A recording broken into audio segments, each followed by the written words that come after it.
Good Little Widow is about a young woman, Melody, who's recently been married and is adjusting to married life, especially being married at such a young age. She's in her mid-20s. She still hasn't quite figured out who she is, what she wants a life to be. She loses her husband in a plane crash, and it's about Melody navigating loss and emotional maturity. Her mother-in-law, Hope, has a certain view of how the funeral should go, and Melody is trying to figure out her own way of grieving, and it's about these two women trying to come together and figure out a way to bury and honor their husband and their son. And it's a comedy. I call it doesn't sound like it, but I call it a melon comedy, which I was hoping I invented, but I did not, says the internet.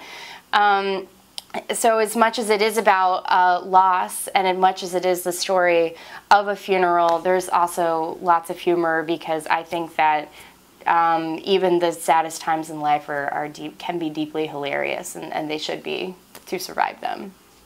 I think the challenge of producing Be a Good Little Widow is that it is a dramedy. The tone is tricky. The tone is tricky because an audience is sort of ripped from one polar feeling to the other, but I think the thing to remember is just to always stay emotionally true with the two women in particular, and just really allow the play to be different in every performance if that's okay, and not necessarily craft it as if it were situational comedy, but to focus more on the emotional truth of each moment, just so that there isn't pressure put on the moments. If they're not, if you read a moment and it feels funny, and one night it's not funny, I think that's okay, because it's about what the characters are enduring in that specific moment. I wrote it after I found myself with a sudden and crippling fear of flying. I'd been flying for years, and then all of a sudden, I believe it was 2009, there were a number of commercial plane crashes, and it just woke something up in me. Lying underneath it was a desire to grow up and not feeling like I was enough of myself yet to have my life cut short, I guess.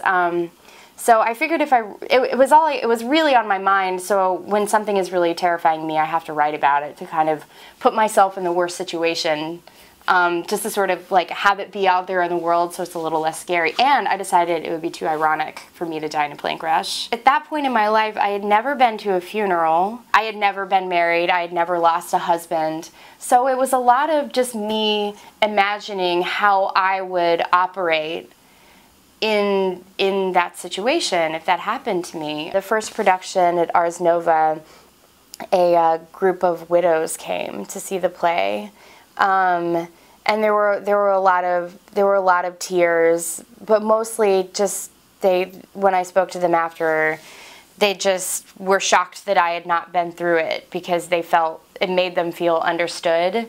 It's reminded people that it's okay for grief to be a really messy thing, and that ultimately it's something that makes you stronger.